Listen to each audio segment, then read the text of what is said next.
Everyone, আসসালামু আলাইকুম। কেমন আছেন আপনারা? আজকে আপনাদেরকে অনেক নতুন একটা রেসিপি শেয়ার করব, যেটা আমি ফার্স্ট টাইম রান্না করেছি, তাই আপনাদেরকে শেয়ার করব। আপনারা কখনো খেয়েছেন কিনা অবশ্যই জানাবেন। আর আমি কিন্তু রান্না করে তাই আমাকে এমন লাগতেছে, ঠিক আছে? ইগনোর মাই ফেস, ওকে?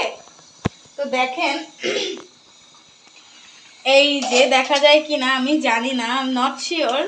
তো এই দেখেন, ছোট ছোট গুটু গুটু গুটু গুটু আলু। এই যে একদম সবগুলোই কিন্তু ছোট ছোট আলু। এখানে আমি ডিমের ঝোল রান্না করেছি। কালারটা দেখছেন? জাস্ট ওয়াও একটা কালার, ওকে? তো এই দেখেন কালারটা কিন্তু সেই, ওকে? এই দেখেন ছোট ছোট ছোট্ট ছোট্ট আলুগুলা পিচ্চি পিচ্চি, আর সাথে ছিল 3টা ডিম, ঠিক আছে?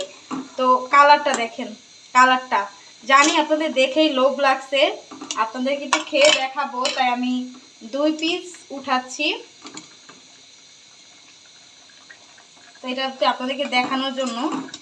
তো রান্না করে আমি আজকে খুবই এক্সাইটেড, হ্যাঁ।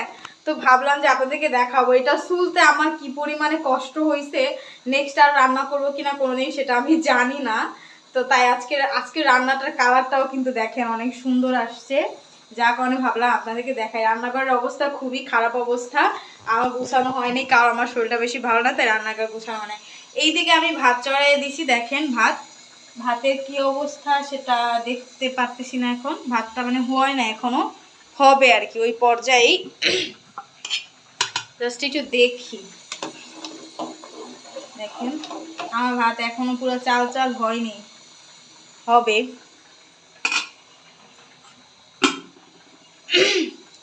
তারপরে হচ্ছে এই যে আলুটা একটু টেস্ট করে দেখাই, দেখেন কত ছোট। আমি মানে এটা দেখে আমার খেতে ইচ্ছা করতেছিল, আমি ভাবলাম এটা কেমন লাগবে রান্না করলে, যার কারণে আমি এটা কিনে নিয়ে আসছিলাম। বুঝতে পারছেন কেমন লাগবে?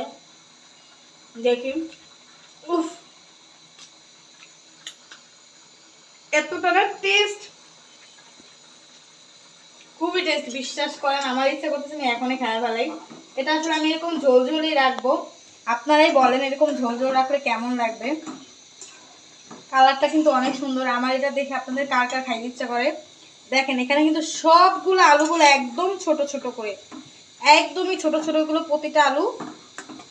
এখন এটার মধ্যে ধনিয়া পাতা দেওয়ার আগেই এতটা টেস্ট, তাহলে বুঝেন ধনিয়া পাতা দিলে কেমন লাগবে। আর শীতের দিনে ধনিয়া পাতা দিলে তো তরকারিতে আরও বেশি ভালো হয়।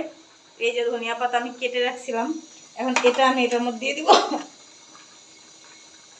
ওয়াও, ধনিয়া পাতাগুলা দেখেন সুন্দরভাবে দিয়ে দিলাম। আর রান্নাঘরের অবস্থা খুবই খারাপ অবস্থা। আমি যদি জানতাম যে আজকে আমি এটা ভিডিও করবো, তাহলে আমি রান্নাঘরটা গুছিয়ে নিতাম। হ্যাঁ, হয়েছে যে আমি দেখতেছি রান্নার কালারটা অনেক সুন্দর আসছে আর খুবই মজা লাগতেছিল গাইস। এই দেখেন খুবই মজা লাগতেছিল, যার কারণে ভাবলাম আপনাদেরকে একটু শেয়ার না করলে আর পারি না, তাই এইভাবেই নিয়ে আসলাম ভিডিও। বুঝতে পেরেছেন? দেখেন, ওকে? আপনাদেরও যদি খেতে ইচ্ছা করে অবশ্যই বাসায় ট্রাই করে দেখবেন এই খাবারটা কেমন লাগে। এটার কালারটা কিন্তু অনেক সুন্দর আসছে। আপনাদের খেতে ইচ্ছা করলে চলে আসেন, আপনাদেরকেও খাওয়াবো। আপনারা বাসায় ট্রাই করে খেয়ে দেখবেন। আর আপনাদের কাছে এরকম ছোট আলুর ঝোল ডিম দিয়ে কেমন লাগে আর কেমন মজা করে খেয়েছেন অবশ্যই জানাবেন। আমি তো এটা নেক্সট আরও আনবো, অন্য কিছুর সাথে রান্না করে খাবো, আপনাদের সাথে শেয়ার করবো, ওকে? আজকের ভিডিওটি যদি ভালো লেগে থাকে লাইক কমেন্ট শেয়ার করতে ভুলবেন না। Bye bye, tata, take care.